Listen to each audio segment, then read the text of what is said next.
que las comunidades o los miembros de las comunidades usan y que queman para preparar pues, la chacra, sus chacras, esos terrenitos, esos grandes espacios de 10, 20, 400 hectáreas o de apenas 2.000 metros o de 200 metros cuadrados, es el aula.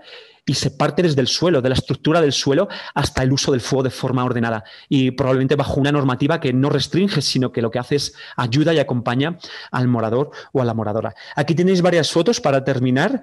De unas escuelitas de campo, estas son del sur, y ya tenéis ahí, bueno, para mí son fotos espectaculares porque son fotos de personas empoderadas del fuego, con sus EPIs y sus medidas de seguridad, ¿no? Son fotos de uso del fuego en el páramo, son fotos de personas que quieren compartir y de las cuales nosotros aprendemos muchísimo. Son fotos, son experiencias del futuro, experiencias de lo que viene después, ¿no? Y son fotos de gente que está comprometida y que invierte dinero y sobre todo invierte tiempo porque está convencida de la conservación. Desde ese enfoque integral. Con que nada más, desde aquí, Yupai Chani, obrigado y espero que haber mostrado un poquitín de lo que se está haciendo aquí desde el enfoque del manejo integral del fuego, pero centrado sobre todo en la comunidad. Con que muchísimas gracias y nada, atentos a cualquier pregunta. Muito obrigado, José Luís, pela apresentação. Creio que temos aqui algumas questões, eu também tenho algumas que eu queria colocar, mas vou deixar primeiro aos colegas que estão a participar, que através do chat, de preferência de questions and answers, que respondam para podermos, que coloquem as suas questões para podermos colocar ao grupo, senão, através mesmo aqui do chat geral e para podermos apresentar aqui algumas questões. Não sei se... entretanto, tenho aqui algumas. Eu vou deixar um pouco aberto a cada um de vocês, quer ao Luís e à Flávia, quer a Rodrigo, quer ao José Luís Duce, que têm a ver com a formação. Eu vou primeiro falar em português e depois em espanhol para a Rodrigo poder entender. A pergunta que tenho é daqui do colega do Corpo de Bombeiros de Óbidos, o Marco Martins. Um abraço, Marco. Creio que estou a falar com o mesmo Marco que conheço há muitos anos. Um grande abraço para ele.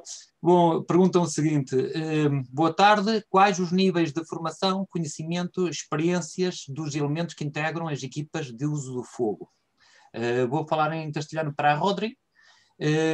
¿Cuáles son los niveles de formación, conocimiento y experiencias de los elementos que integran los equipos de uso de quema prescrita, ¿no?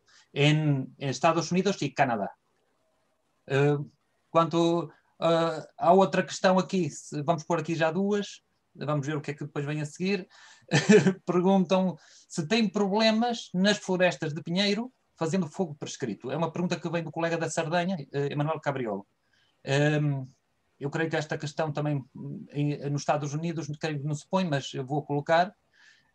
Rodri, preguntan si hay problemas a nivel forestal con los pinos, ¿no? Con las resinosas en el contexto del uso del fuego prescrito en Estados Unidos y Canadá, ¿no? Bom, entretanto, se vierem mais questões, eu coloco por aí aqui. Quem é que pode começar? Não sei se o Luís ou o José Luís. Manuel, ¿se me escucha? Sí, sí.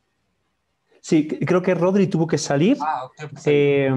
Sí, tuvo que salir. Y respondiendo un poco, si me permites, al tema del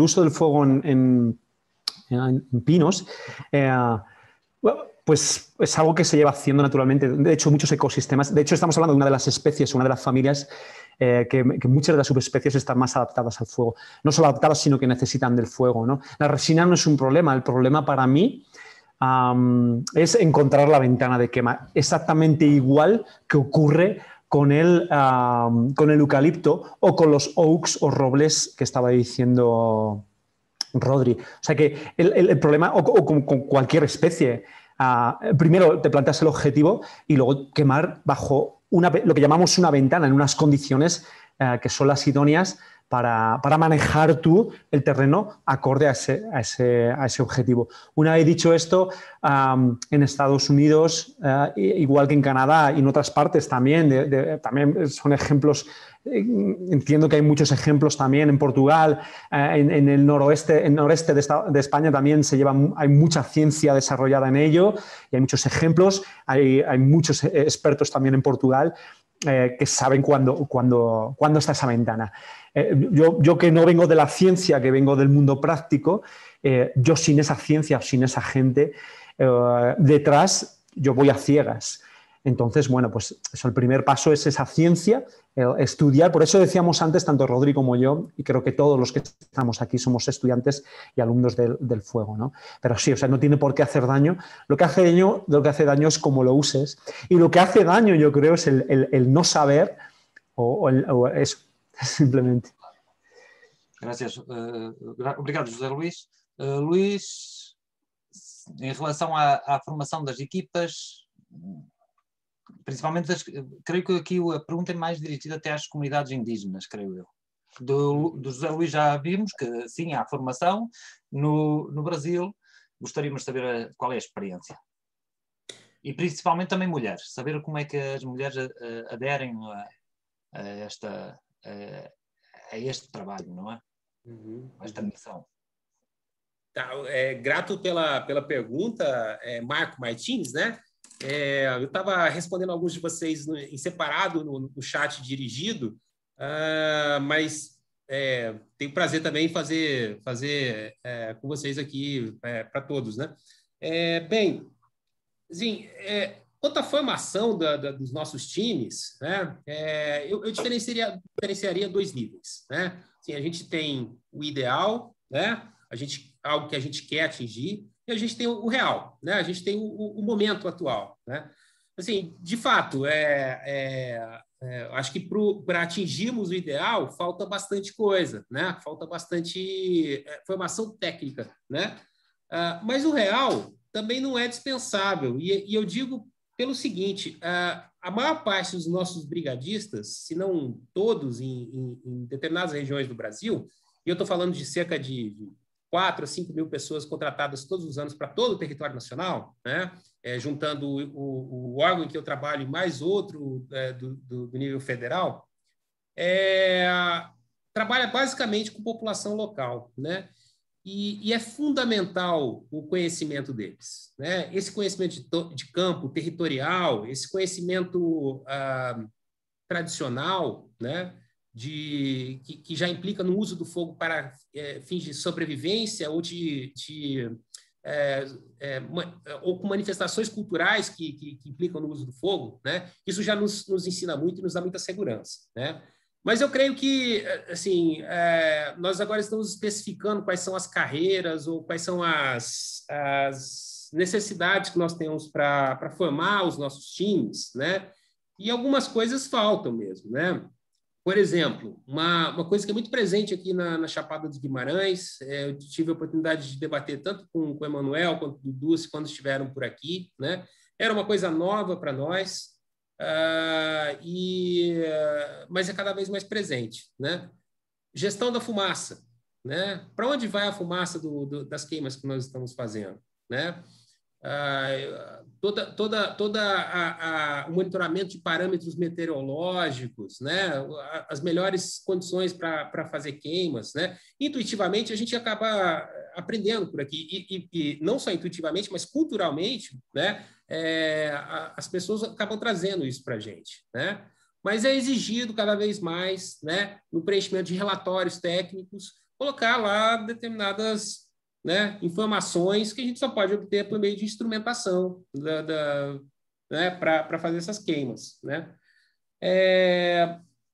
Quanto à participação de mulheres, talvez a Flávia... No ICMBio, por exemplo. Então, em cargos de gestão, somos cada vez mais mulheres participando. Mas a equipe da linha de frente, braçal, de combate diário, Aqui, pelo menos em Chapada dos Guimarães, é bastante pouco. Na brigada do ano passado éramos 28, apenas uma mulher. O mesmo número em 2019. E o mesmo número em 2019. Então, a participação é muito pequena. A gente tem uma sociedade, e a Rodrigo falou bem isso, muito machista aqui. Então, é visto como um trabalho eminentemente masculino, né? Muito bem, obrigado. Temos aqui mais 2 questões, do colega Carlos Santos e do colega Vítor Sousa. O Carlos pergunta qual a opinião sobre o uso do fogo na supressão de incêndios. Tanto um como o outro podem responder. A Rodrigo já não pôde estar, foi para uma reunião. E também de Vítor Sousa, que é uma questão dirigida à Flávia. A Flávia refere uma questão interessante. Num dos slides, o uso do fogo controlado e das cinzas, e que deles resultam para a cura dos animais. Essa situação teve algum estudo que permitisse aprofundar as vantagens desta prática? Portanto, se calhar é melhor a Flávia já responder, é mais simples, e depois os colegas respondem às outras 2 questões sobre o fogo de supressão.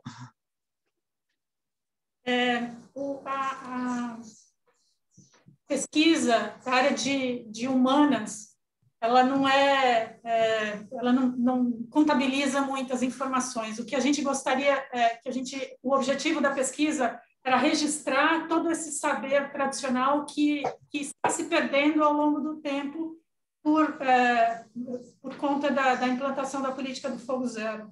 Claro. Então, a gente apenas registrou esses usos, eles continuam presentes nas comunidades, principalmente em momentos de dificuldade econômica, como o que a gente está vivendo agora, em que os comunitários têm dificuldade de acesso, de comprar remédios ou insumos para aplicar nas suas propriedades, né? Então, nesses momentos, eles lançam mão do conhecimento tradicional, né? E aí o uso das cinzas é mais frequente. Bom, há aqui outra questão. Muito obrigado, Flávia. Desculpem, primeiro os Luís, os 2 Luís. Luís, por favor. Luís, por favor. Eu ia dizer o mesmo.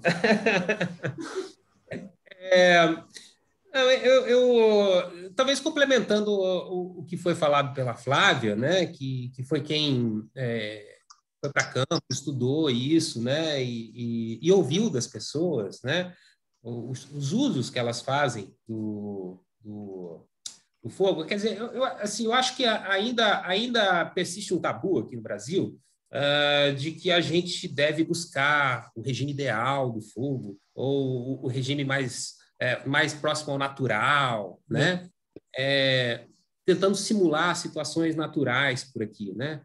E quer dizer, assim, eu acho que a gente já afasta toda essa busca pelo natural, né? Quando a gente se põe no lugar aqui de gestor de áreas protegidas, né? E nada é muito natural, é tudo muito artificial, né? Os limites, né? O recorte, o dentro e o fora, né? E assim, o uso que as pessoas fazem é o mais adequado que elas têm para fazer, né?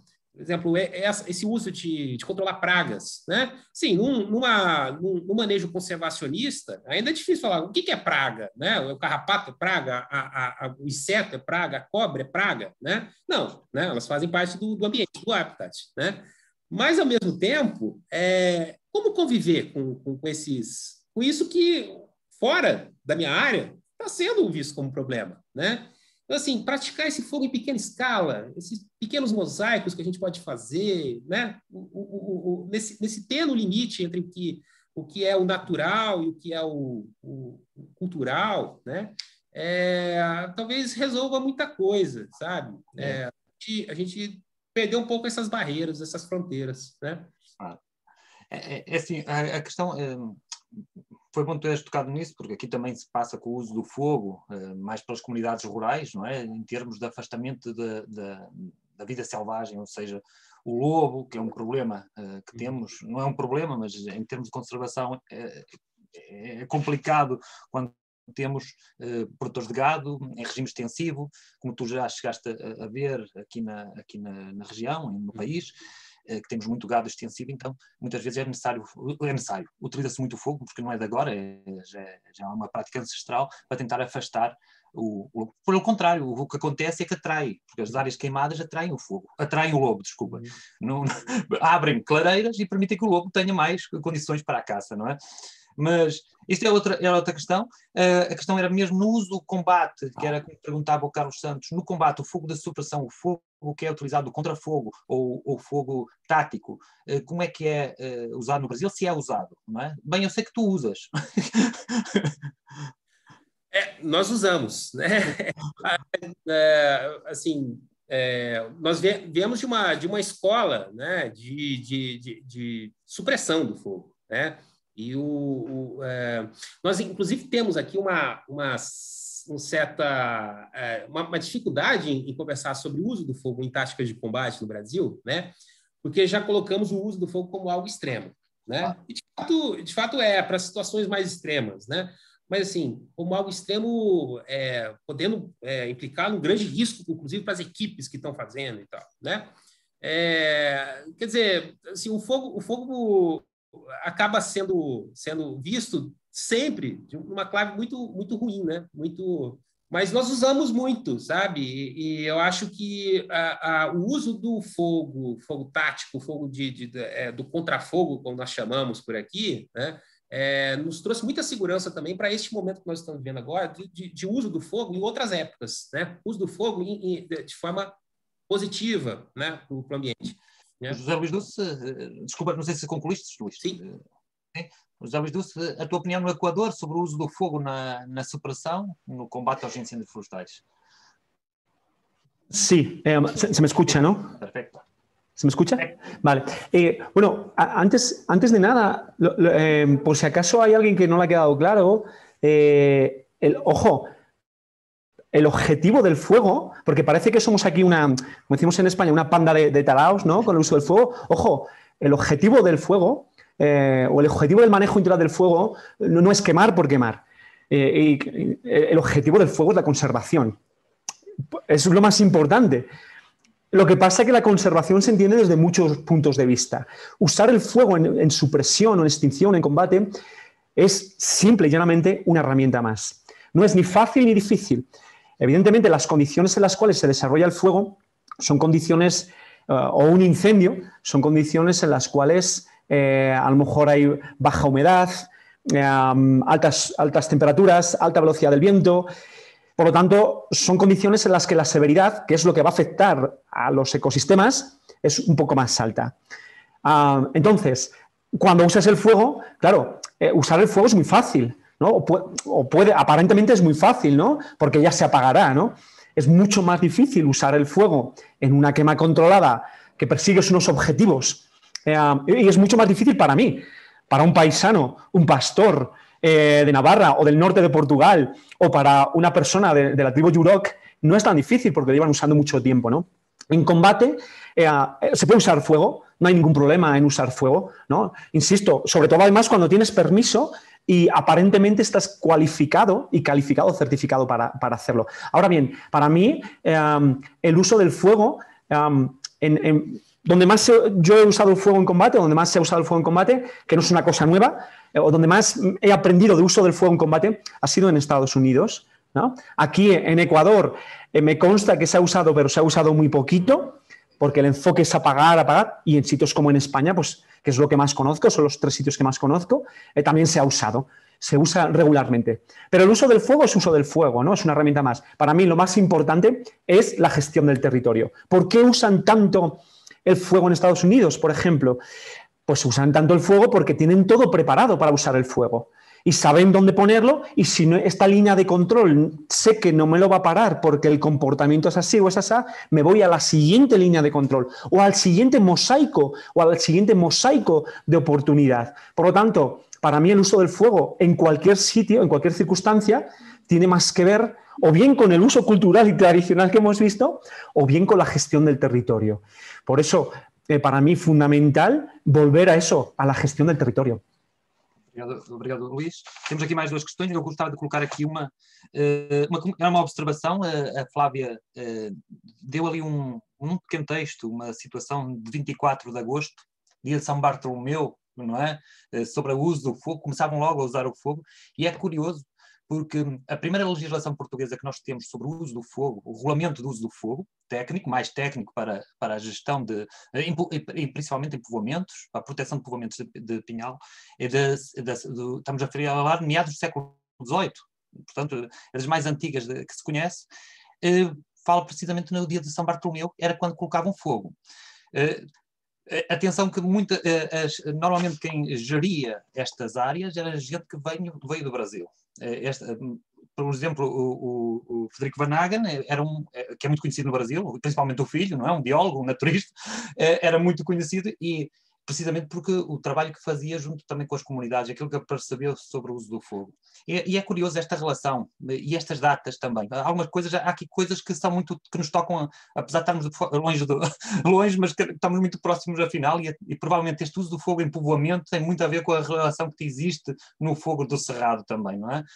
Porque não era normal queimarmos em povoamento, digo eu. Não tenho nada que registre isso, a não ser algumas peças que existam por aí soltas, mas acho que é tudo diferente. Da mesma forma que nós levamos o fogo colonial com algumas diferenças, por exemplo, não nos podemos esquecer dos quilombola, que eram gente que veio oriundos da escravatura, não é? Da África, que trouxeram o fogo da savana africana e adaptaram-no à savana brasileira, não é? E isto existem relações aqui muito interessantes, pouco estudadas ainda, não é? Muito pouco estudadas no Brasil, infelizmente, e também na América do Norte. Não existe bem esta invasão do fogo colonial, não é? Bom, temos aqui mais duas questões para terminar, questionam sobre a avaliação dos impactos do fogo no solo e biodiversidade. É uma questão do Miguel Rodrigues, outro colega, também do Sérgio Joaquim, outro companheiro de guerra, que fala se esse trabalho não fosse feito, o vosso trabalho, quer do José Luís Dulce, quer da Flávia e do Luís, em relação às comunidades, a integração das comunidades nas ações do fogo controlado, o que é que aconteceria, qual seria a reação ao verem o vosso fogo ou a vossa atuação no território deles? E último, o que aconselhariam, por parte da colega Gisela Costa, o que aconselhariam aos políticos portugueses que tantos problemas causam para quem quer avançar com estas práticas? Isto a nível da regulamentação, da legislação e tudo isso, não é? Temos um bloqueio às comunidades locais de usarem o fogo e estamos a ver neste momento, porque está a existir muito fogo que não tem um enquadramento legal. Gostava de saber a vossa opinião. Podemos? Sim, sim. Bom, eu não tenho nada para dizer para os políticos portugueses. Eu tenho dito muita coisa para políticos brasileiros, mas... É igual, não é? Também não são boas palavras. Mas, assim, por aqui nós temos pressa, e essa pressa não tem sido correspondida, eu falo em nível técnico mesmo, né? Não tem sido correspondida pelos legisladores, em aprovar uma legislação nova sobre o uso do fogo em todo o território nacional, né? Existe já há alguns anos tramitando no Congresso brasileiro a política nacional de manejo integrado do fogo, né? E que traria essa nova perspectiva de uso, acho que solucionando muitos conflitos, né? Mas nós nos inspiramos muito em outras paragens, em outras experiências nacionais, né? Então, nós olhamos muito para o que está sendo feito, enfim, né? Os Estados Unidos são sempre uma referência, um país latino-americano, o México, tem nos inspirado muito. Na Europa, Espanha e Portugal, sobretudo, né? Nós temos olhado muito para a experiência portuguesa em certificação e tal, e assim, te confesso que isso é uma loucura para mim ainda, mas já mostra uma especialização que nós queremos trazer para cá também, talvez não da mesma forma, aprendendo com os erros e acertos, né? Enfim, nós estamos olhando também para o que está sendo feito no mundo, porque hoje a gente tem pouca coisa construída em termos legais aqui no Brasil. E a Flávia? queria, antes de responder a pergunta, fazer uma pequena pontuação a respeito do fogo de São Bartolomeu. Infelizmente, aqui não tem mais o fogo de São Bartolomeu e não tem mais essa festa ligada a essa prática, porque simplesmente 24 de agosto, 25, final de agosto, é o auge da temporada seca. O clima mudou tanto que não temos mais aquelas chuvas esparsas ao longo do período de seca. Então, as práticas também estão sendo adequadas, né? E o que eu diria para os políticos portugueses, ouçam mais não só a ciência, mas também os saberes oriundos das comunidades tradicionais, dos manejadores tradicionais do fogo, né? Aqui no Brasil, pelo menos, por experiência que a gente vê todos os dias, essas pessoas simples que moram na roça são muito discriminadas, eles são vistos como ignorantes na maioria das vezes, e eles têm muito conhecimento. Então, a gente precisa ouvi-los mais, né, e aplicar no nosso dia a dia esses saberes. Só uma pergunta, obrigado, Flávia. Vocês fazem a avaliação do impacto do fogo nas queimas, não é? Uhum. Ok. Era uma pergunta que estavam a fazer aqui no solo e na biodiversidade. Eu creio que... Impacto sobre a diversidade, sobretudo no solo, né?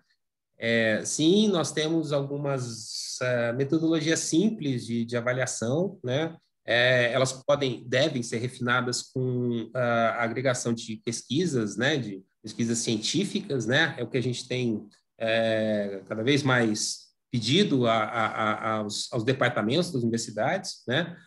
Mas, assim, rapidamente, o que dá para avaliar é que há né, a depender da fenologia, né, do estado da vegetação, depender da água disponível no solo, enfim, das condições ambientais todas, né?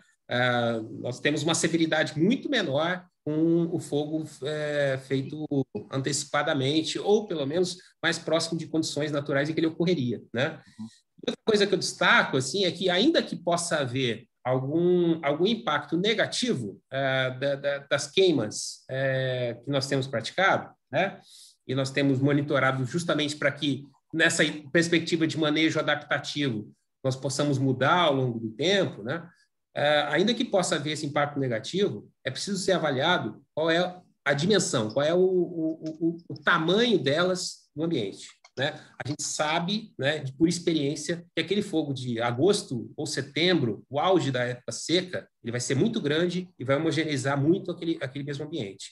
Já as queimas que a gente fizer né, as queimas precoces, como a gente chama, elas tendem a ser muito pequenas e consumir um material, combustível, só o disponível, né? Sem percolar, sem entrar no solo. Obrigado, Luís.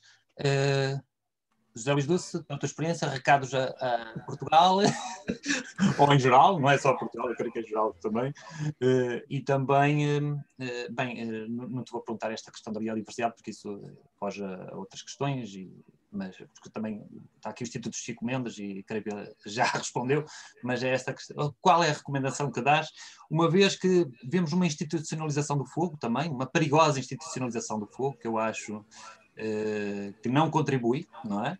E que deveríamos ter alguma atenção quanto a isso. Só que não está a Rodri, mas eu vou deixar aqui um recado para a Rodri, em relação às mulheres na utilização do fogo. O José Luís já conhece, em Castro Laboreiro, são as mulheres que conduzem o fogo. São as mulheres e até que de forma proscrita e não prescrita utilizam o fogo, são conhecidas as viúvas de vivos, e têm a palavra que não é controlar o fogo, mas pastorear o fogo, e são elas as responsáveis pelo uso do fogo, não é? Ou seja, a nossa comunidade mais rural, se calhar mais genuína, daqui do Alto Minho, no caso do Alto Minho, não sei se acontece o mesmo noutras regiões do país, mas é curioso porque aqui tem essa particularidade de conduzir o fogo, são mulheres neste território. Bom, José Luís, por uma última mesmo, porque vamos fechar às 6, e portanto gostaria que respondesses o teu recado, o teu conselho. Obrigado. Bueno, yo primero el consejo es para mí, si me permites, y en público me voy a dar un consejo, a mí mismo, y es estudiar más el fuego, conocer más el fuego e intentar hacer mejor fuego, donde haga falta, y donde no haga falta, pues dar una alternativa al fuego. Solo así, yo creo que solo si nosotros sabemos, podremos hacerlo bien y podremos enseñar o podremos decir, oye, esto es otra forma de hacer. Siempre, siempre, siempre vamos a tener gente que no le gusta el fuego. Entonces, lo único que nos queda es hacerlo bien. Yo creo, hacerlo bien, apoyarnos mucho en la ciencia, apoyarnos mucho en el conocimiento tradicional, en esos segundos que hemos conocido antes, ¿no? Y a partir de ahí, pues lo que ir haciendo, ir trabajando. Lo único que, y no a los políticos, sino incluso a gente de nuestro campo, yo lo único que pediría es que se pusieran unos lentes o unas gafas de ver con los ojos de los segundos, porque lo que está claro es que lo que estamos haciendo ahora no está funcionando bien del todo. Entonces yo creo que con esos otros ojos, con los ojos de Rodri, con los ojos de Luis, que a su vez tienen los otros ojos, las otras lentes de otras personas, yo creo que nos puede ayudar a abrir los ojos y abrir un poquitín el enfoque. Y solo sí que me quedo con un mensaje, y es que es una cosa que aprendimos del hermano Frank, allá arriba es otro auténtico gurú del fuego en California. Él es indio nativo de los Karuk y él dice lo que decía antes Rodri, ¿no? Que la tierra llora. Si no la ponemos en orden, y en este caso poner en orden es usar el fuego donde haga falta, se produce desequilibrio. Nosotros lo que intentamos hacer es equilibrar e intentar aportar nuestro granito de arena para devolverle a la Pachamama lo que la Pachamama ha estado haciendo por nosotros. También esa perspectiva, si tenemos esa perspectiva, no solo políticos, sino sociedad en general, yo creo que podemos empezar a caminar. Nada, eso es lo que yo me atrevo a decir. Más estudio, ¿no? Y más trabajo.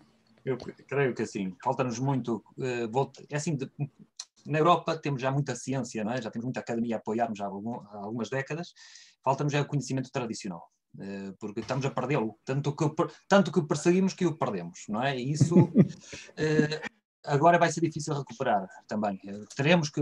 Há aí uns focos e que temos que dar valor a esses focos para podermos usar bem o fogo.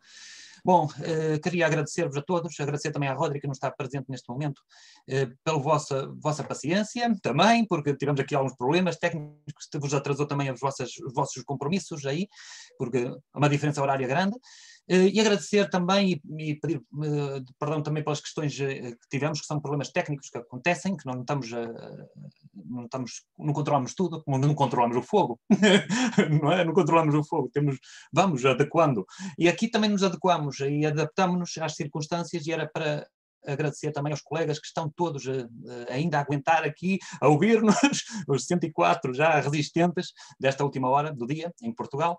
E agradecer a presença de todos, e agradecer à comunidade intermunicipal o abrigo, o carinho com que recebeu este evento, que será o primeiro de alguns que se vão repetir. Está a ser gravado e vamos tentar divulgar isto através do projeto Landscape Fire, que é financiado via LIFE, no programa LIFE, que a Steam Viseu não foi está a desenvolver, e com estas características também, onde se utiliza o fogo tradicional, onde utilizaremos estes objetivos também de defesa da floresta contra incêndios, que não foram aqui focados, nem serão focados neste webinar. Muito obrigado a todos e espero encontrar-nos, como dizia a Rodri, na linha de fogo. Portanto, obrigado pela vossa presença, obrigado a todos por esta tarde maravilhosa. Muito obrigado. Obrigado.